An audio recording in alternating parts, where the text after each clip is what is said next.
नमस्कार, मैं हूं संजय शर्मा। आप देख रहे हैं 4 PM न्यूज नेटवर्क। जगह थी लोक भवन, मतलब उत्तर प्रदेश में मुख्यमंत्री का कार्यालय है। गाड़ी आती है, फ्लीट आती है, मुख्यमंत्री की सुरक्षा की सब अलर्ट हो जाते हैं। लोक भवन में बिल्कुल चाक चौकसी बढ़ जाती है। मुख्य द्वार पे गाड़ी रुकती है और योगी आदित्यनाथ उतरते हैं। सब सलाम करने लगते हैं, सैल्यूट करने लगते हैं। तभी दूसरी तरफ से एक और शख्स उतरता है और जिसको देखकर सब चौंक जाते हैं, और वो हैं उत्तर प्रदेश के डिप्टी सीएम केशव मौर्य। एक ही गाड़ी से योगी आदित्यनाथ और केशव मौर्य आते हैं, उतरते हैं, और ये बात चर्चा का विषय बन जाती है कि मुख्यमंत्री अपने साथ केशव मौर्य को गाड़ी में बिठाकर लाए। अब आप कहेंगे कि मुख्यमंत्री और डिप्टी सीएम दोनों एक गाड़ी में आ गए, तो इसमें चर्चा का विषय क्या है?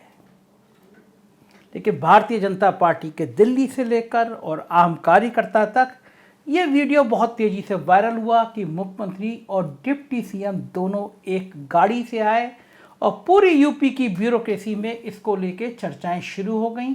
पॉलिटिकल गलियारों में इसको लेकर चर्चा शुरू हो गई कि आखिर इस प्यार का मतलब क्या है। क्या है कारण कि 5 सालों में कभी ऐसा दौर नहीं आया, कभी ऐसा सीन नजर नहीं आया कि मुख्यमंत्री योगी आदित्यनाथ की गाड़ी से डिप्टी सीएम केशव मौर्य कहीं बैठ कर गए हों। लेकिन अब क्या हुआ, योगी सरकार पार्ट 2 में क्या हुआ कि योगी आदित्यनाथ और केशव मौर्य एक ही गाड़ी में बैठ कर आए। दरअसल योगी सरकार पार्ट 1 में खुद मुख्यमंत्री से कुछ गलतियां हुई कि नौकरशाहों की बात को उन्होंने ज़्यादा वजन दे दिया और कार्यकर्ताओं में नाराजगी बढ़ती चली गई। ये नाराजगी बढ़ गई तो कार्यकर्ता परेशान थे, विधायक परेशान थे, सांसद परेशान थे। उनको लग रहा था कि उनकी बात सुनी नहीं जा रही है। मामला कई बार दिल्ली तक पहुंचा, पंचायत हुई, दिल्ली में पंचायत हुई, लखनऊ में पड़ता है पंचायत हुई, संघ के लोग बैठे, कोई रास्ता तो निकले। और ये अफसर केशव मौर्य को जाके मुख्यमंत्री के खिलाफ भड़ते थे और मुख्यमंत्री को जाके केशव मौर्य के खिलाफ भड़ते थे। केशव मौर्य संगठन के आदमी है, संगठन के नेताओं को, संगठन के कार्यकर्ताओं को, संगठन के विधायकों को, पार्टी के विधायकों को बहुत वजन देते हैं, तवज्जो देते हैं। यही कारण है कि बीजेपी का आम कार्यकर्ता से लेकर विधायक तक केशव मौर्य से जुड़ा रहता था। लेकिन योगी सरकार पार्ट 1 में उसकी मुख्यमंत्री तक बहुत ज़्यादा पहुंच नहीं थी। चुनाव से पहले की राजनीति और चुनाव के बाद की राजनीति के बाद जब उत्तर प्रदेश की कमान संभालने की बात आई, तो दिल्ली दरबार ने देखा कि अगर उत्तर प्रदेश में मतभेद ऐसे ही जारी रहेंगे तो चीज़ें और बिगड़ेंगी। चुनाव जीतने के बाद एक एक करके पहले डिप्टी सीएम केशव मौर्य, फिर डिप्टी सीएम ब्रजेश पाठक और फिर योगी आदित्यनाथ अलग अलग दिल्ली गए। तब दिल्ली ने कहा आप तीनों एक साथ आइए और बैठ के कुछ मंत्रणा की जाती है।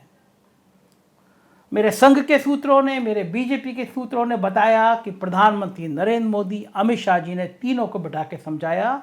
तीनों मतलब मुख्यमंत्री योगी आदित्यनाथ, डिप्टी सीएम ब्रजेश पाठक और डिप्टी सीएम केशव मौर्य। इन तीनों को बिठा के समझाया कि अगर जनता के बीच में ये संदेश नहीं जाएगा कि आप तीनों एक हैं, अगर ये संदेश जाएगा कि आप तीनों के बीच में कोई दूरियां हैं, तो निश्चित रूप से पार्टी को बहुत नुकसान होगा। इन दूरियों का नतीजा ये था कि समाजवादी पार्टी का वोट शेयर जिंदगी इतिहास में इतना कभी नहीं बढ़ा जितना इस बार बढ़ गया। अब रणनीति बनाइए कि वोट शेयर को खत्म किया जाए, कम किया जाए, क्योंकि 2024 में हमने पिछली बार जितनी सीटें जीती थी उससे ज़्यादा सीटें जीतनी है। और ये स्पष्ट निर्देश दिए गए कि किसी भी सूरत में हम टकराव अब बर्दाश्त नहीं करेंगे। मतलब दिल्ली अब कोई भी गैप उत्तर प्रदेश के नेताओं के बीच में पसंद नहीं करेगी। ताकीद दी गई। केशव मौर्य से कहा गया कि आप सीएम योगी के कामों की सराहना कीजिए, फिर योगी सरकार पार्ट 1 की तारीफ करिए। ब्रजेश पाठक से कहा गया कि आप जनता के बीच में एक नायक की तरह जाइए, लगातार एक्टिव होइए। और योगी आदित्यनाथ से कहा गया कि दोनों डिप्टी सीएम के साथ तालमेल बनाइए। इस तालमेल की कड़ी में एकदम नतीजे भी सामने आने लगे। जब सरकार बनी तो यह कहा गया कि हर मंत्री 100 दिनों का प्रेजेंटेशन देगा, अपना अफसर देंगे कि 100 दिन में उनका डिपार्टमेंट क्या करने वाला है। योगी सरकार पार्ट 1 में भी मंत्री देते थे, अफसर प्रेजेंटेशन देते थे, लेकिन तब जिस विभाग का होता था विभाग का मंत्री बैठता था, मुख्यमंत्री बैठते थे और अफसर बैठते थे। इस बार दिल्ली के निर्देश पे चेंज हुआ है। कोई भी मंत्री हो, कोई भी विभाग हो, कोई भी मीटिंग हो, दोनों डिप्टी सीएम के साथ बैठ रहे हैं मीटिंग में। मतलब मुख्यमंत्री बैठते हैं, एक तरफ ब्रजेश पाठक बैठते हैं और एक तरफ केशव मौर्य बैठते हैं और प्रेजेंटेशन शुरू होता है। बड़ा पेश ये फंस रहा है कि जो बड़े नौकरशाह हैं उनकी तैनाती को लेकर क्या किया जाए। इस बात पर भी विचार चल रहा है कि नौकरशाहों के तबादलों में भी दोनों डिप्टी सीएम की सहमति होनी चाहिए।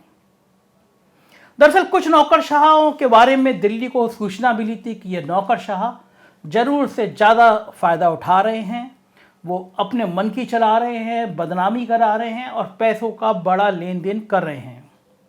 दिल्ली के कुछ बड़े दरबार सत्ता के गलियारों तक पहुंच गए थे, लखनऊ में जमीनों का बड़ा कारोबार कर रहे थे। मुख्यमंत्री के करीब रहने वाले एक बड़े नौकरशाह का नाम ऐसे बिल्डर के साथ गृह मंत्रालय की फाइलों में भी आ चुका है। तो जाहिर है दिल्ली ये चाहती है कि इस बार साफ सुथरी छवि के अफसर तैनात हों और कम से कम दोनों डिप्टी सीएम बताएं कि कौन अफसर ऐसा है जो सरकार के कामों को गति दे सकता है, कौन अफसर ऐसा है जो सरकार के कामों का सकारात्मक रूप सामने ला सकता है। क्योंकि योगी आदित्यनाथ जो फैसले लेते हैं उसकी प्रचार के संग काम भी जमीन तक आए तो वही अफसर हों जो दागी ना हो, जो भ्रष्ट ना हो, जो बेईमान ना हो, उनकी छवि ठीक हो। दिल्ली ने इसीलिए उत्तर प्रदेश में चीफ सेक्रेटरी दुर्गा शंकर मिश्रा को बनाया गया है। बेहतरीन अफसर हैं, ईमानदार छवि है, काम करने में बहुत तेज हैं और चूंकि दिल्ली के करीब हैं तो जाहिर है सरकार में और अफसरों में ये खौफ है कि चीफ सेक्रेटरी से अगर काम को नहीं माना गया तो नुकसान होगा। यही कारण है कि उत्तर प्रदेश की नौकरशाही में एक बड़ा बदलाव नजर आ रहा है। लेकिन अभी भी कुछ नौकरशाह ऐसे हैं जो मुख्यमंत्री के करीबी होने का फ़ायदा उठाते हैं, मुख्यमंत्री के संग अपने रिश्तों के बखान करते हैं और ऐसे अफसर मुख्यमंत्री की छवि को कहीं ना कहीं बहुत नुकसान पहुंचा रहे हैं।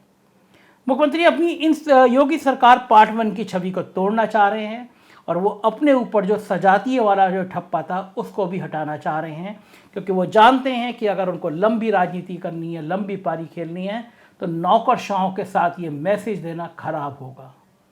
तो इसी कड़ी में वो केशव मौर्य को अपने साथ बिठा के लाए। पिछली बार जब विवाद बहुत बढ़ गया था तो संघ ने कहा कि आपको केशव मौर्य के घर जाके एक चाय पीनी चाहिए।